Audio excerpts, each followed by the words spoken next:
Sejam novamente muito bem-vindos ao Instituto Gourmet. Hoje a gente vai fazer uma receita de pão pita. Pão pita é aquele pão que a gente conhece aqui no Brasil como pão sírio, aquele pão achatadinho que infla no forno que nem um balão. E a gente vai fazer uma receita bem simples, bem fácil de reproduzir em casa. E com qualquer forno praticamente a gente consegue assar. Então, para fazer esse pão, eu vou precisar só de 6 ingredientes. A farinha, aqui eu estou usando 500 gramas de farinha de trigo branca. Hoje eu estou usando o fermento biológico seco, mas eu poderia usar perfeitamente o fresco, desde que eu multiplique a quantidade desse daqui por 3, né? Hoje eu estou usando 7 gramas de fermento biológico seco, então se eu tiver o fresco, mais ou menos 21 gramas de fermento fresco, tá? 10 gramas de sal, 20 gramas de açúcar. Ué, André, mas esse pão tem mais açúcar do que sal? É um pão doce, por acaso? Não, não é. O que acontece é que o açúcar, ele serve de alimento para o fermento, né? Tanto o açúcar que a gente vai adicionar, quanto o amido da farinha vão servir de alimento para esse fermento, que vai proporcionar a produção do gás carbônico e do álcool. Azeite de oliva, eu estou usando aqui 50 gramas de azeite, e ele vai dar uma textura melhor para o pão e um aroma também de oliva, que é uma delícia. E por último, 275 ml de água. Toda vez que a gente for fazer um pão, a gente precisa primeiro separar os ingredientes por tipo. Esse fermento biológico seco, ele não pode ser colocado diretamente na água. E ele também não pode ser colocado junto com o sal. O sal, ele tem uma propriedade de roubar a água para ele, né? Então, a tendência vai ser que o sal atrapalhe muito a hidratação e, consequentemente, a fermentação. Eu vou separar os secos por um lado, que vão ser a farinha e fermento. Vou separar a água para outro. Eu vou dissolver o açúcar e o sal. E por outro lado, que eu não vou nem usar agora, eu vou deixar o azeite. Então aqui eu só dissolvo o sal e o açúcar e junto o fermento com a farinha, que eu posso misturar com a mão mesmo. Vou juntar as duas misturas. Se sobrar um pouquinho de sal e açúcar, é só dar uma mexida e pronto. E com uma colher eu começo a misturar. Essa primeira mistura eu posso fazer dentro do bowl, dentro de uma tigela, sem problema nenhum. Mas depois, para a sova do pão, é interessante que a gente use uma bancada, que a gente consiga trabalhar melhor.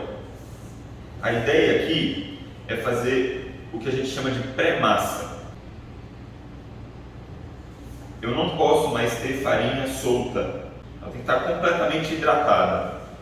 Só então eu vou acrescentar o meu azeite. Aqui está quase no ponto, só preciso terminar de juntar essa farinha aqui. E pronto. Isso aqui é o que a gente chama de pré-massa. Eu não tenho mais farinha solta, já virou uma massa mais ou menos homogênea. E agora é a hora que eu começo a acrescentar o meu azeite. Agora é a hora da bagunça. A gente coloca o azeite, ele vai espalhar pela bancada, não adianta, mas não tem problema, porque a ideia é que a gente limpe essa bancada. Então, nesse ponto da massa, eu ainda posso, sem problema nenhum, fazer pedaços menores para que eu consiga incorporar mais rapidamente. E aí eu só vou amassando para que esse azeite se incorpore.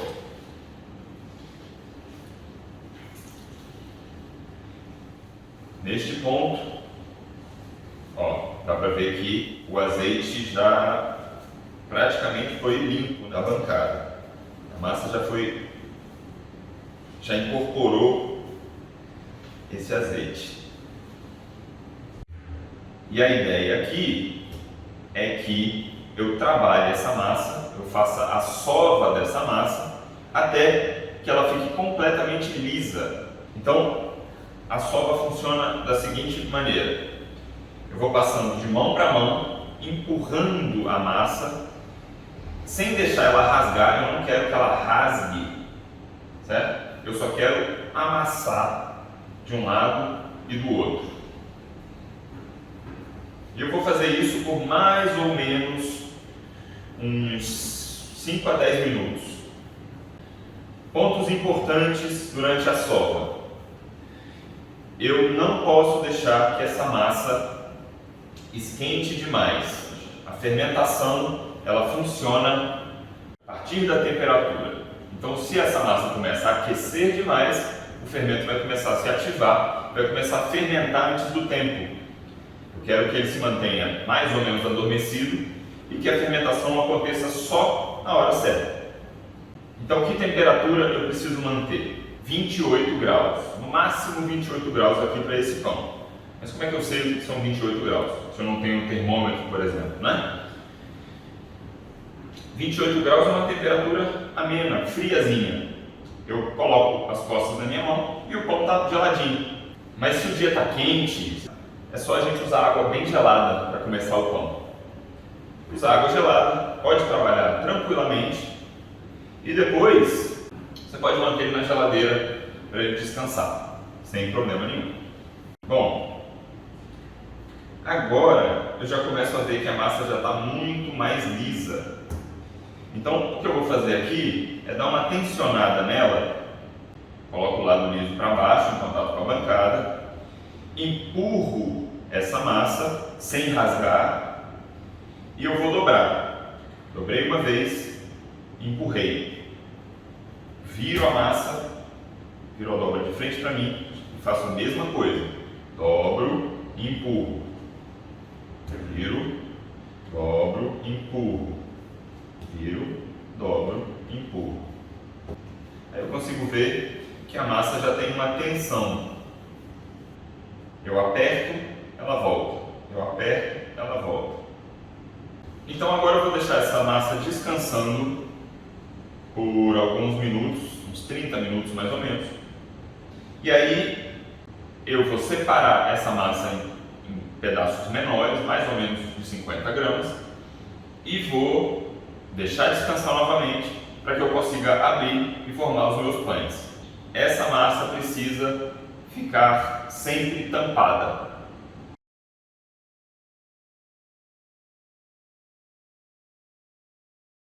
Bom, passados 30 minutos, esse pão descansou, a massa já está bem mais mole, bem mais descansada, mais relaxada. E agora o que eu preciso é de um cortador de pão, uma espátula qualquer, seja firme bastante para cortar a minha massa, e uma balança. E eu vou tirar pedaços aqui de mais ou menos 50 gramas. E eu vou fazer isso com toda a minha massa.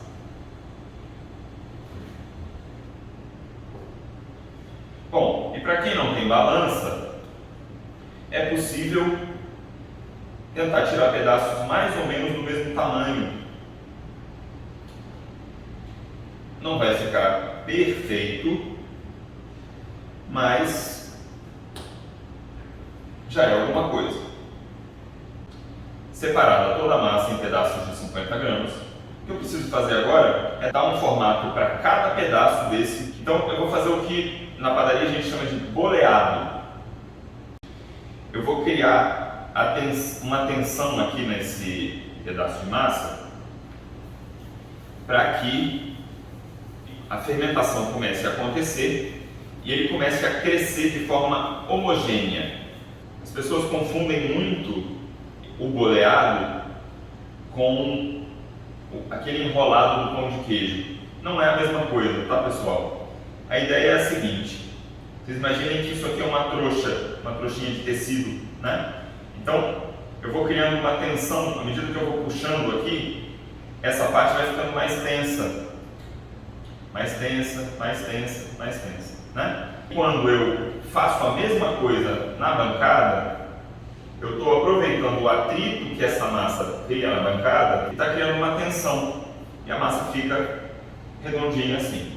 Quando o fermento começa a agir, essa massa cresce de forma homogênea.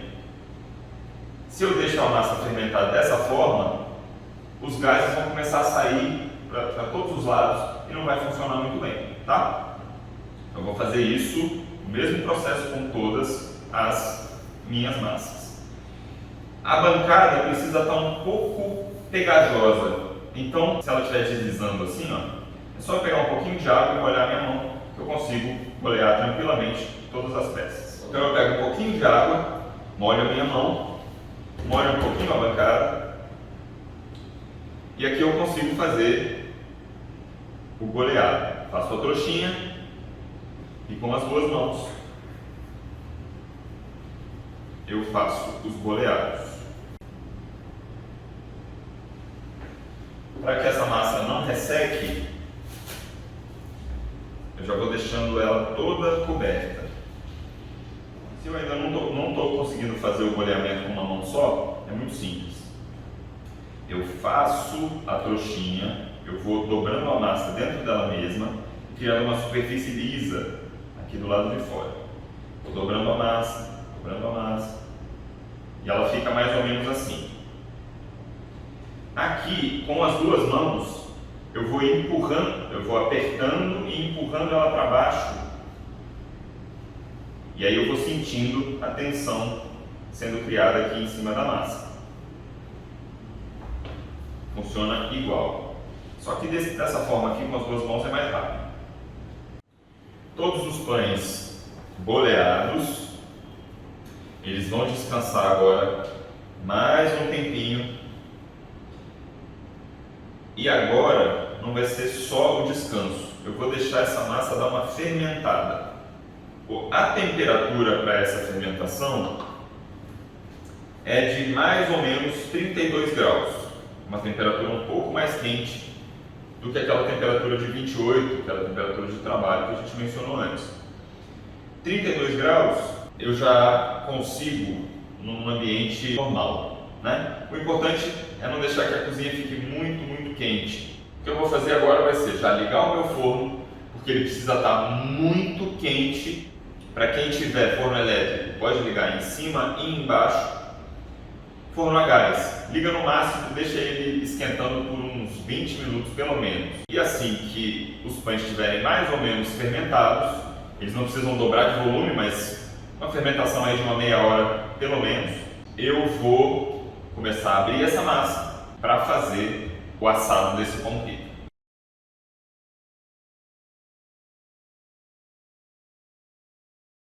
Massa descansada, já deu uma fermentada, ela já está bem mais macia, bem mais molinha. Eu vou pegar uma unidade e aqui é o seguinte, eu preciso trabalhar com um rolo para abrir essa massa, só que se eu colocar ela direto na bancada, ela vai colar inteira, eu não vou conseguir abrir na espessura que eu preciso.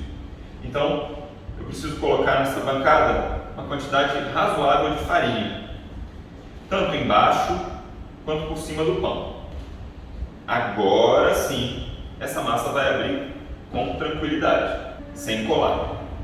Eu vou colocar a massa na bancada e eu vou passar o rolo do meio para frente e do meio para trás, sempre chegando até o limite do pão. Eu nunca vou ultrapassar o limite e amassar a quina dele, porque isso vai atrapalhar na hora de inflar esse pão, tá? Então, do meio para frente, do meio para trás, e aí eu vou girar essa massa 20 graus, do meio para frente, do meio para trás, giro 20 graus, do meio para frente, do meio para trás, e aí vocês podem perceber que a massa vai ficando redonda. E outra coisa que vocês percebem também é o seguinte, não é o rolo que mexe. certo? Quem mexe é só a massa. Sempre aproveitando a farinha da bancada. Lembrando que o pão pita, ou pão sírio, é um pão rústico. Ele não precisa necessariamente ter um formato perfeito. Então, eu abri mais ou menos 2 milímetros de espessura. Não preciso tirar o excesso de farinha. E eu vou colocar em cima.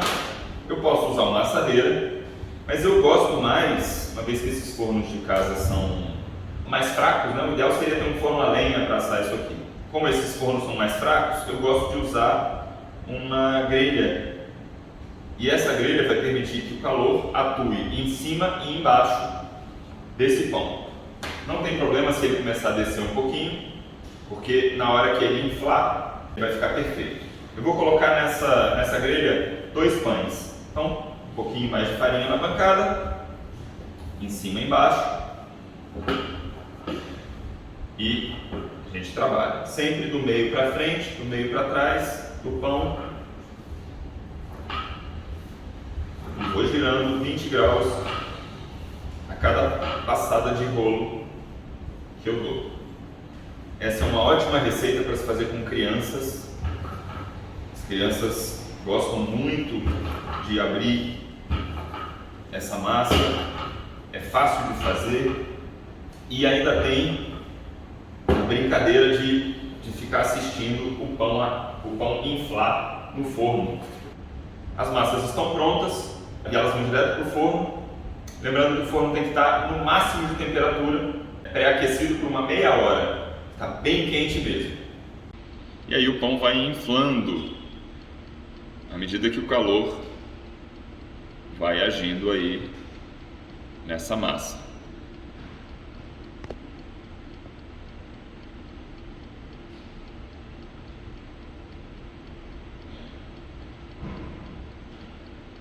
Outra coisa importante é que esse pão não pode pegar muita cor, ele não pode ficar totalmente dourado.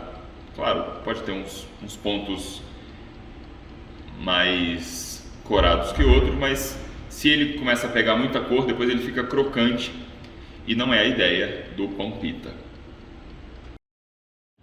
E assim finalizamos mais uma aula. Esse pão, como eu falei, ele fica super macio, ele é feito para ser cortado com a mão e ele é utilizado para passar nas pastinhas de hummus, num azeite saborizado, uma manteiga, serve como base para um chutney. Tem uma série de possibilidades com esse pão, é uma delícia e eu aconselho que vocês testem em casa. E se você se interessa por gastronomia, o Instituto Gourmet está sempre de portas abertas, é só entrar em contato com a gente pelas redes sociais e marcar uma visita. Até a próxima!